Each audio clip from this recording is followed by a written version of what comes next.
I just thought I would come in and tie up some loose ends from the series on building the wing ribs. That was so clean that I didn't even have to hit it with an alcohol-soaked paper towel. So that was good.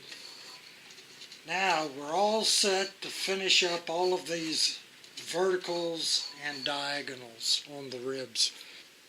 Now we go along on each and every one of these vertical members and the diagonals for the wing ribs.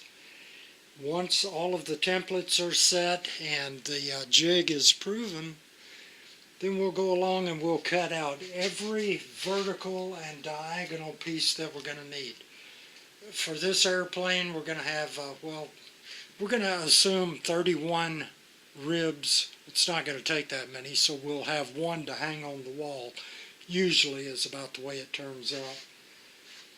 So we'll cut out 31 pieces of each vertical and diagonal and get it ready, sand it down, get it ready to go into the jig so that we can set up an assembly line, and that assembly line is going to help us produce one, maybe two, three, if you're really industrious, ribs per day. Of course, you'll remember from the last time that we built this little jig here to slide our cap strips in as an aid to holding these templates in the proper position while we come along and mark them. Getting them ready to cut, and we'll go along and mark 31. This happens to be number 11 vertical for this rib. This is a tremendous aid. It really does help in accuracy. It's just a little tip that, you know, it's something you learn over the years as you guys, well, a lot of you are seasoned builders, but some of you aren't. And, you know, it's for you guys that I'm primarily making these videos for. The fellow that's just starting out, who's kind of lost in the wilderness and, you know, is just wondering, where in the world do I start first, and how do I proceed with that particular thing that I want to do? And sometimes the simplest things can seem to be the hardest. A lot of you seasoned builders out there know exactly what I'm talking about. And of course we just rough cut them, these verticals and diagonals.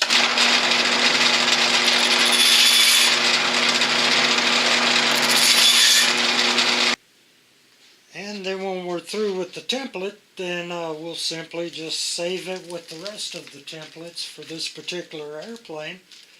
You know, in case we ever decide to build another wing, or in case a friend or a buddy, or who knows, maybe somebody we don't even know may want to borrow these things and build ribs of their own. Right to the line. I don't know if we can see that. See that? We're going to sand it right to the line, no further. And then it'll be ready to finish sand when we're ready to put it in the jig.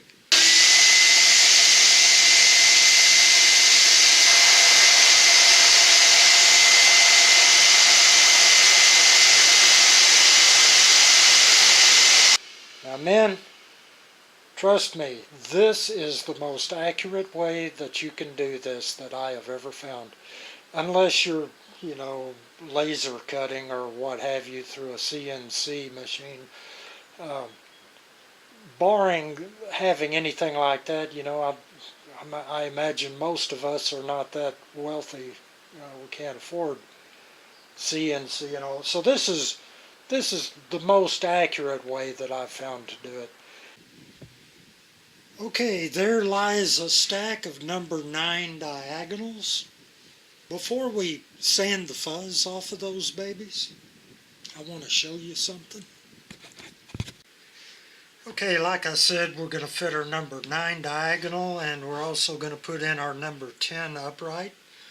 Always put in your vertical before you put in the diagonal. That's a rule. Alright, now we're just going to final fit it, and it is close as it is. But as we can see, it's just a little bit proud there, as our buddy Louis Sardesi, or whatever his name is, would say. So what we're going to do, and now this is a tip that will help you. We're going to take our number 2 pencil, going to put it on that end at about a 45 degree, and just give it a swipe. I don't know if you can see that, but there's just a little swipe of lead, and we're going to go to the sander and just sand right through it, just right through it. Okay, let's see if we can make that baby fit.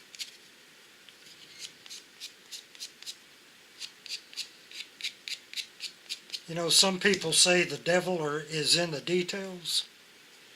But that's not true, at least for me. I think the adventure is in the details.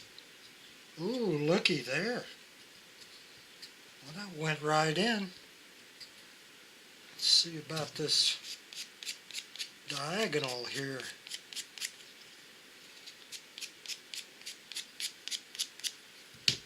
So you pay attention to the little details like sanding the edges and all of that. Doesn't take that much longer. Oh man, looky there. You just don't get it like that all the time. Boy, that went right in there. Okay, I'm tickled to death with that. Oh man, the smell of fresh cut spruce. Straight out of the Pacific Northwest. It's something that everybody should experience. It's just heavenly almost. Okay, now, just wanted to point this out one more time. I think I laid it out in one of the other videos, but this is what we're striving for.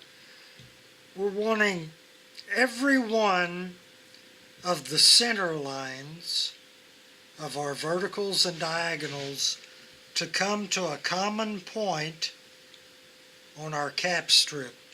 And that line right there is drawn a little bit too low of that cap strip. But that's what we're after. You know, some of the things that get lost on that cutting room floor, little things, but little things that, you know, for me, took years to learn. For instance, steam bending wood to make curved laminations. How do you do that? You know, well, really, the process is pretty doggone simple. You know, I could show it to you, and you know, you'd say, "Well, good gravy, that's so simple. It goes without saying." You know, another thing, like we take a solution of a quarter of distilled water and 3/4 ammonia. Mix that up real good. You could spray it on your wood and let it soak in, and that would soak in and get down into the fibers and the lignin in your wood and soften it up. And it would, it'd bend just perfectly around. Even compound curves sometimes will, will yield to that treatment.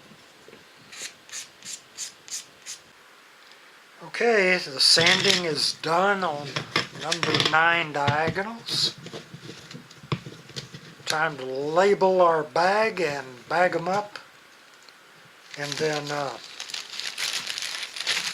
put them in their rightful position on the assembly line.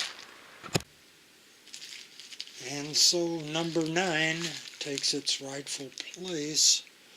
We have only 4 more to go. And then we'll have all of our assemblies ready to go into the jig. We'll have a rib in the jig ready to go. And the assembly line will be set, and we can start knocking fire, men. Template number 13. It's a vertical. It's the last one in the tail end of the rib. And that is the reason, that little piece right there is the reason why we saved back all of our little cutoffs. So that we won't be wasteful and we'll be able to use every bit or just about every bit of our spruce caps that we can.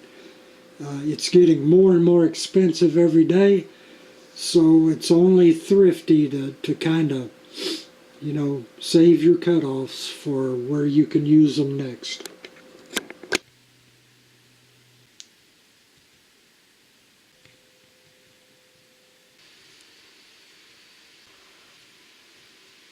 Well, boys, there we have it. At long last, we've got everything cut out, everything sanded.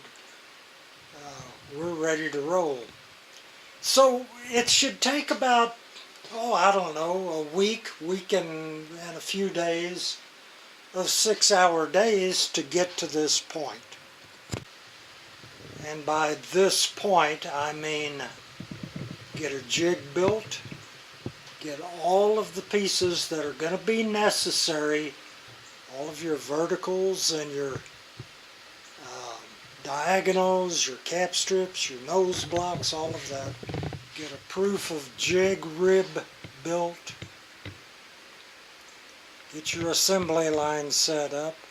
And I find that, you know, once you're at this point, you can probably easily knock out 2 a day.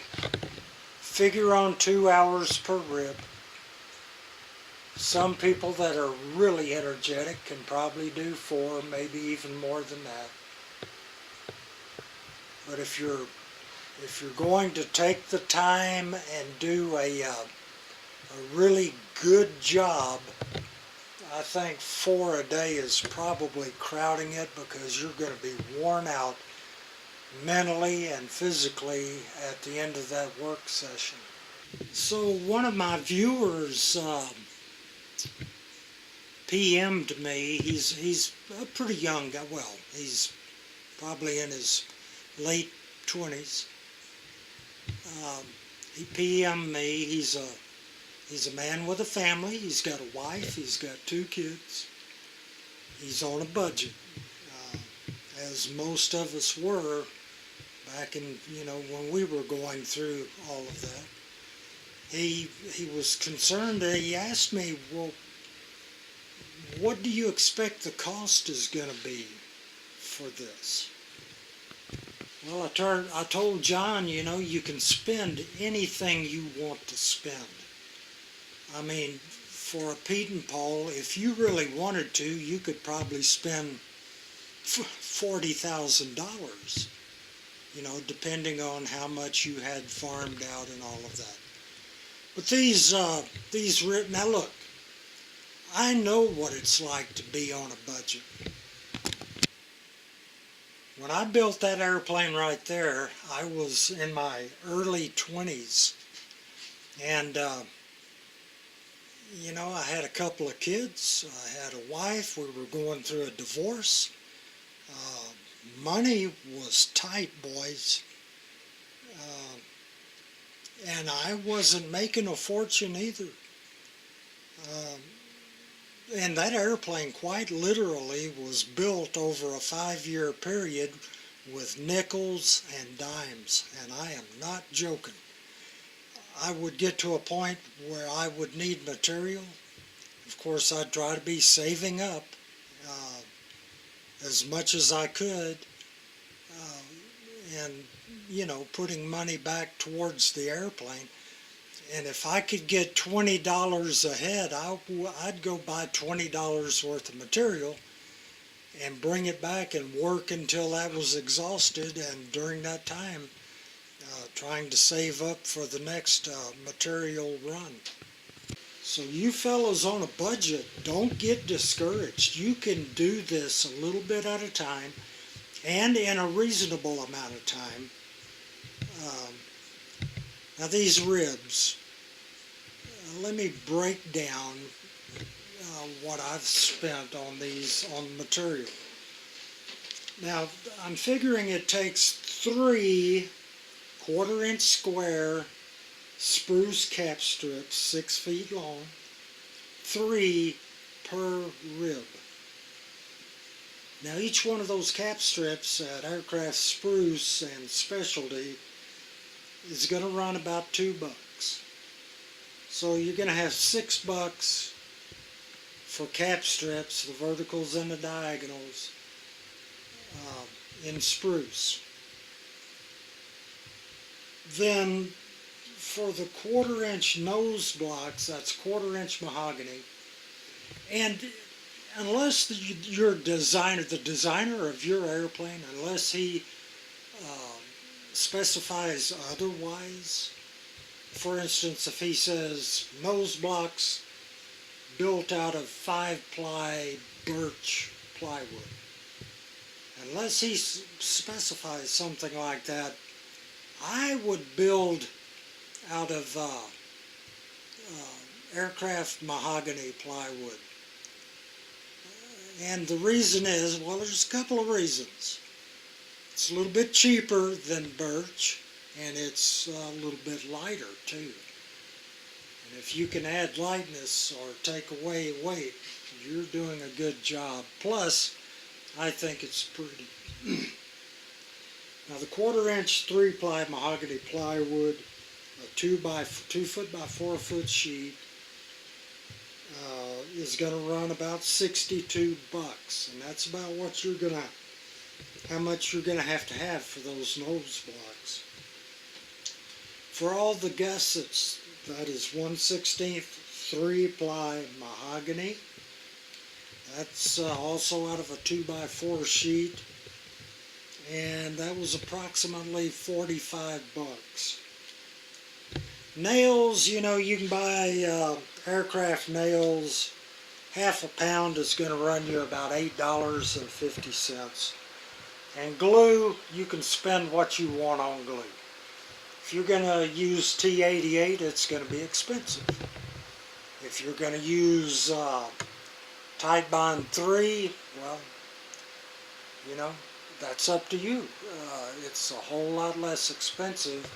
So, before shipping and handling and all of that, to build our wing ribs, I'm figuring with the cap strips, the 1/4-inch nose blocks, the 16th gussets, and the nails, I'm figuring about $301.50, something like that. Then your shipping and handling, if you're shipping UPS, shipping is getting pretty expensive nowadays, so you've got to consider that. But what I'm trying to say to you guys on a budget, don't let this discourage you. Buy what you can afford. Sit down and figure it out. How much can I afford this month? And then buy that much material. Buy enough material that you can build, let's say, 4 or 5 ribs. Then next month, you can do it like this, man. Believe me, I've done it.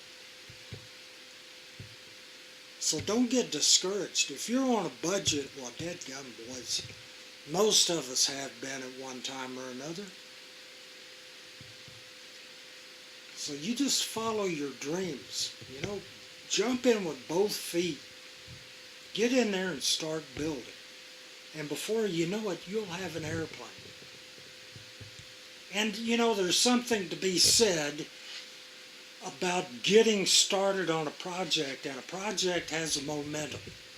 And once you get that momentum going, it's hard to stop it. And it's always been my experience that if you're going along knocking fire and enthusiastic about your project, the money is going to take care of itself. It really will. That sounds counterintuitive, but it happens that way. It always has for me and for other people that I know that have built airplanes that were on a budget like I was when I was younger. Same thing. So jump in, get started, man. You're not going to have an airplane unless you get started. So I encourage you. Let's get with the program. Let's build an airplane. Now, if you're a young man, you've got a young wife, and you've got a kid or two, and you're on a budget and you're struggling and you want to build an airplane, oh boys, don't let this ruin your life. You can.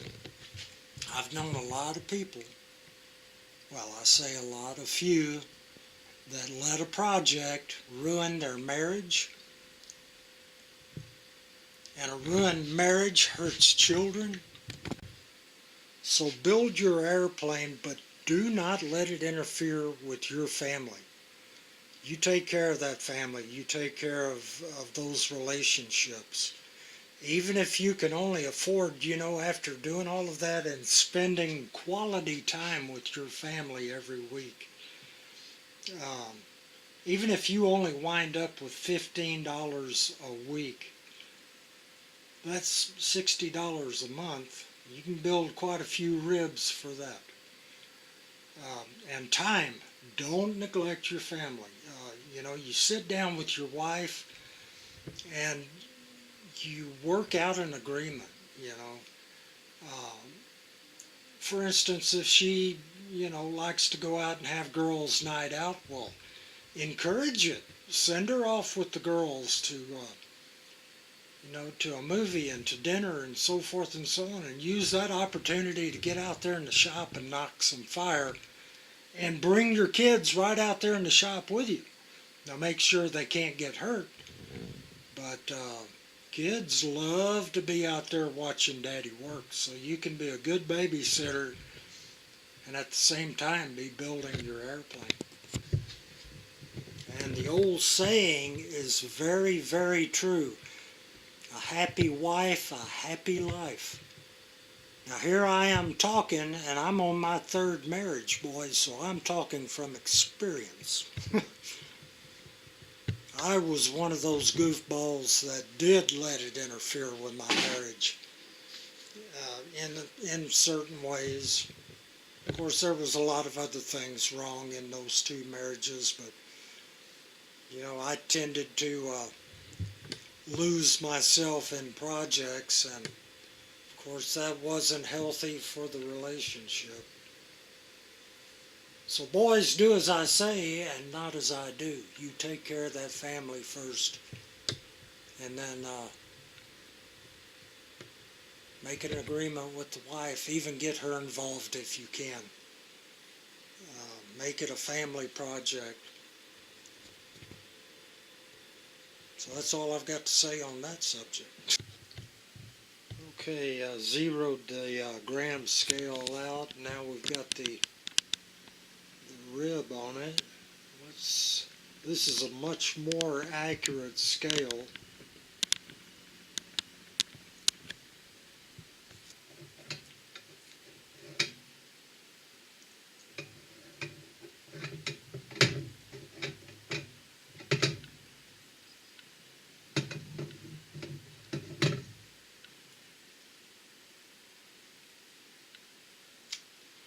Right at about 150 grams.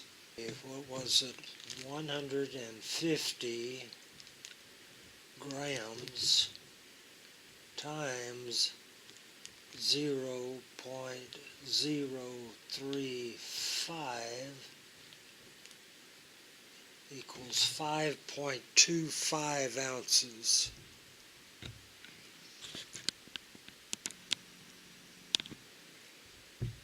So I'm going to go with that. That's what that rib weighs, and this is a very accurate gram scale. So 5.25 ounces. The next rib, we'll weigh it before we do our final sand out. But that is an excellent weight, 5.25 ounces.